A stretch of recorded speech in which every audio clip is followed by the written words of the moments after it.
Habari, karibu katika mada ya leo. Tutakwenda kuangalia kwa nini mtoto wako anaumwa mara kwa mara na ufanye nini pindi ambapo mtoto anaumwa mara kwa mara. Utakuwa na Daktari Lenny Komba akikuletea mada hii kwa undani. Kama ulikuwa bado kujiunga nasi, basi jiunge nasi kwa kubonyeza alama subscribe, kengele pembeni yake. Tumeona mara kadhaa baadhi ya watoto wamekuwa wakipata changamoto ya kuumwa mara kwa mara. Yaani anatibiwa leo, hata wiki ijaisha basi anarudi tena hospitali akiwa anaumwa tena, au anaweza kwenda hospitali nyingine.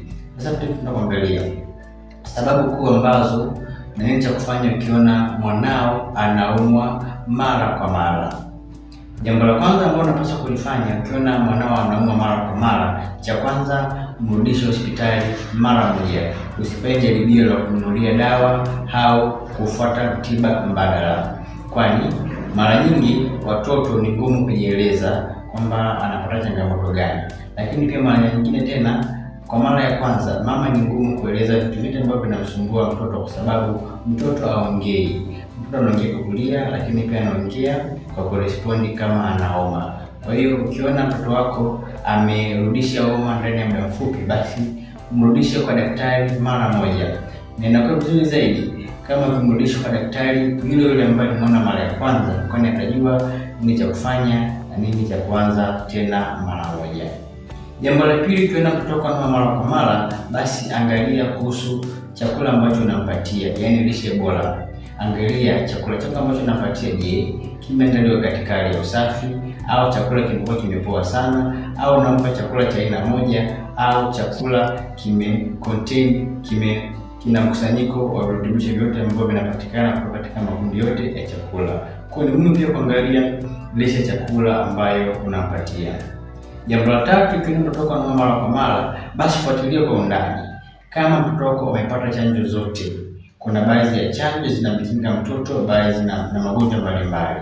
Kwa hiyo ikiwa mtoto ameruka baadhi ya chanjo, ni rahisi kupata magonjwa mbalimbali. Kwa hiyo nikusihi ndugu yangu, kama ukiona mtoto wako anaumwa mara kwa mara, pia hakikisha unafuatilia upatikanaji wa chanjo.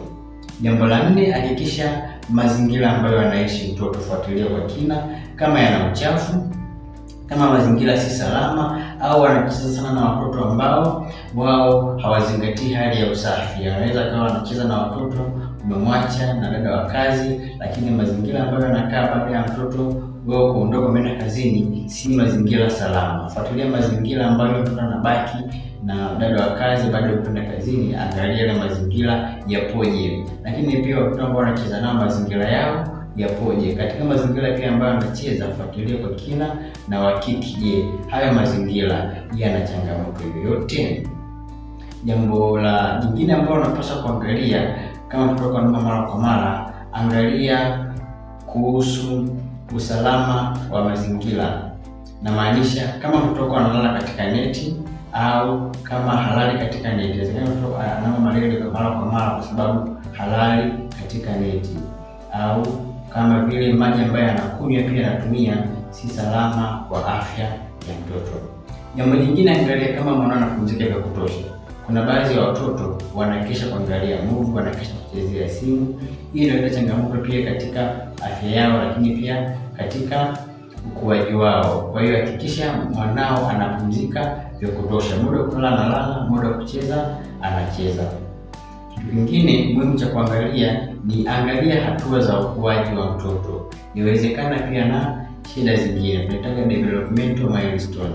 Tunatarajia katika miezi kadhaa mtoto au amekuwa, au ameanza kukaa, au ameanza kutembea, au ameanza kushika baadhi ya vitu. Lakini pia fuatilia ukuaji wa mtoto kwa kuangalia uzito na urefu, na tunatafuta body mass index ambayo itakuonyesha kwamba mwanao anakuwa au anadumaa. Kitu kingine ambacho unapaswa kuzingatia mara tunapoona mtoto wako anaumwa mara kwa mara, fanya uchunguzi wa kina kubaini kama ana chanzo kingine chochote. Kama ana ugonjwa sugu, fuatilia historia ya familia yenu. Kama mtu ana ugonjwa wa asthma, au kama kuna ugonjwa wote sugu katika familia yenu kama selimundu, basi unaweza kugundua na ikawa rahisi kwa madaktari kugundua chanzo hasa cha tatizo ambalo linamsumbua mtoto. Kwa hiyo angalia katika familia yenu kama kuna chanzo chochote. Kitu kingine cha kufanya cha kuzingatia, kama mtoto wako anauma mara kwa mara, tambua kama mtoto wako ana allergy na kitu fulani kama vumbi au kama maua au kama perfume. Tambua kama mtoto wako ana allergy yoyote. Kitu kingine, kile mtoto wako anauma mara kwa mara, angalia, je, mtoto wako huwa anamaliza dawa anayopewa na daktari? Daktari akimwandikia dozi fulani ya ugonjwa fulani kama ugonjwa wa pneumonia au ugonjwa wa kikohozi au ugonjwa wote ule ambao unamsumbua, je, mtoto wako huwa anamaliza dawa? Na kama anakwenda kazini, je, mwanao dada wa kazi huwa anampa dawa mara kwa mara? Hili ni jambo la msingi sana la kufuatilia, kwa sababu kuna baadhi ya watoto wakiachana na dada wa kazi, basi dada wa kazi hampi dawa mtoto jinsi ambavyo inatakiwa.